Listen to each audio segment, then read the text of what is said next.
Aujourd'hui, parlons de nos qualités d'adaptation et comment nous pouvons les améliorer. Surtout dans les cas où on va jeûner, que ce soit le ramadan, que ce soit le carême, que ce soit un jeûne intermittent, que ce soit un jeûne prolongé. Plus vous avez un corps adaptogène, et mieux vous allez entrer dans des modifications à l'intérieur du corps. Alors je vous ai fait des vidéos, alors pour ceux qui arrivent, vous les avez sûrement pas vues, mais dans mon profil, si vous descendez, j'ai fait pas mal de vidéos sur les plantes adaptogènes. C'est ces plantes qui s'adaptent à des milieux qui sont très difficiles et elles développent des caractéristiques qui leur sont propres. Alors bien sûr, on peut les prendre comme par exemple le ginseng de Sibérie pour aider son corps et prendre des qualités de la plante adaptogène. C'est la vidéo que je vous ai fait il y a 1 ou 2 jours où je vous expliquais pourquoi les plantes étaient fragiles. Parce que la vie était tellement facile pour elles que du coup, eh bien, elles ne peuvent pas vous donner des qualités de force. Et puis, je vous ai expliqué avec ces plantes adaptogènes comment la vie crée des forces yang, des forces de lutte à l'intérieur du corps quand l'endroit devient difficile. Alors, il y a aussi bien des plantes adaptogènes du côté du yin, donc du côté des pays froids, que du côté des pays chauds. Quand on vous parle de l'aloe vera, on parle de plantes adaptogènes parce qu'elle est face à l'excès de chaleur, à l'excès de sécheresse, et donc elle développe certaines capacités, mais qui vont être bien adaptées à son climat. Donc là, il faut bien réfléchir quelle plante on va prendre. Franchement, si vous cherchez de l'adaptogène, yang, il faut aller chercher dans la montagne et il faut aller chercher des racines. Bref, je reviens à mon jeûne et à la préparation du jeûne. Plus vous allez pouvoir entrer beaucoup plus facilement dans un jeûne si vous avez un corps adaptogène. En clair, si vous avez un corps qui sait encaisser des modifications qui sont puissantes et fortes. Et comment on crée un corps adaptogène? Eh bien déjà, pas en le nourrissant tout le temps et en le gavant en permanence. Parce que là, c'est exactement ce que je vous ai expliqué avec les plantes. Vous allez basculer dans une faiblesse, alors que pourtant on les nourrit bien, mais au bout du compte, ça se termine en faiblesse. Donc, il est important que le jeûne intermittent existe. Je sais que les musulmans, par exemple, ils vont jeûner 2 jours aussi par semaine. Il n'y a pas que le ramadan. Et on peut retrouver ce genre de pratique, bien sûr, dans d'autres traditions, d'accord? Je dis pas que être musulman, c'est parfait, etc. J'essaye juste d'exprimer qui fait quoi et pourquoi. Donc le fait de jeûner régulièrement ou de faire des jeûnes intermittents, mais pas les faire tous les jours de façon prolongée, en créant un gros stress tout le temps, eh bien ça va aider votre corps à se renforcer. Que se passe-t-il après un jeûne prolongé? Donc là, jeûne prolongé, on est d'accord, abstinence totale pendant 7 jours d'aliments. Eh bien, ensuite, à la suite de ce jeûne prolongé, votre corps il va chercher à faire des réserves. J'ai une personne qui avait fait une densitométrie osseuse avant le jeûne et elle avait fait 1 mois après le jeûne. Elle a gagné en densitométrie osseuse.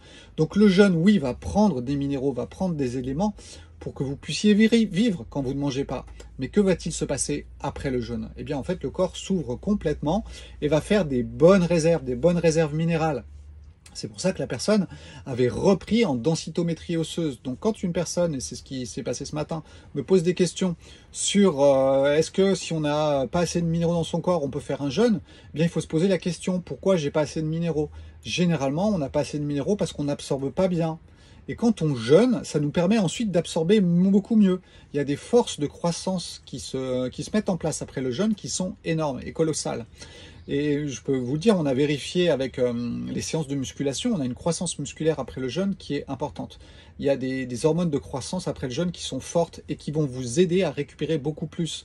Donc, même si pendant le jeûne, oui, on est en privation, alors on est en privation, on mange ce qu'il y a à l'intérieur, on nettoie tout ce qui se passe au niveau cellulaire, on répare l'ADN et on repart avec un corps neuf, hein, un corps de bébé, on pourrait dire. Et non seulement ça, mais en plus, votre corps, il va s'en souvenir et il va dire, oh là là, la prochaine fois si ça arrive, il me faut des bonnes réserves. Et là, vous allez créer un corps adaptogène en jouant avec le stress. Et non pas en jouant avec le stress permanent. Attention à ceux qui font un jeûne intermittent artificiel, vous avez une montre dans la main, et puis pendant 1 an, vous faites un jeûne intermittent de 18 heures. Il y a un moment, ça va coincer. Ici au Brésil, c'est très en vogue et il y a plein de Brésiliens qui m'écrivent et qui me disent je suis arrivé à un effet plateau, j'ai repris du poids derrière 10 fois plus, etc. Donc le style de vie est une priorité. Hein, c'est ce que j'enseigne quand j'encadre le jeûne prolongé. On donne tous les soirs des conférences Je donne tous les soirs des conférences sur l'alimentation, sur l'hygiène de vie, sur la psychologie, parce que tout ça, ça crée votre corps. Et puis ensuite, oui, on va du côté de manger pas trop. Hein. Dans la médecine prophétique, on va trouver que dans l'estomac, donc la médecine prophétique, hein, c'est le livre, on va dire, traditionnel chez les musulmans de la médecine. Et on va lire quoi? Eh ben, on va lire que dans l'estomac, il faut 3 couches. Une couche d'air, une couche d'eau, une couche d'aliments. Donc, en clair, la frugalité. Donc, plus vous allez dans la frugalité, plus vous entraînez votre corps à pouvoir s'adapter beaucoup plus facilement parce qu'il a tendance à faire des bonnes réserves. Attention, si vous mangez des croissants, ça va pas bien se passer.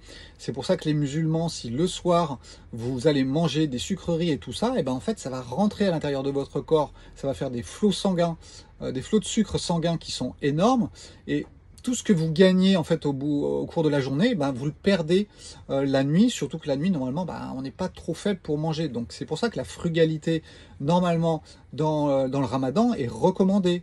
C'est une question de logique au niveau du corps. Et ensuite, après le ramadan, c'est là qu'il va falloir être très attentif à votre alimentation, à votre style de vie, parce que c'est là que vous pouvez gagner beaucoup aussi pour les musulmans après le ramadan, quand le corps va refaire des réserves, si vous êtes bien resté dans la frugalité, ce qui a bien réparé votre corps aussi, et là vous repartez sur un bon pied.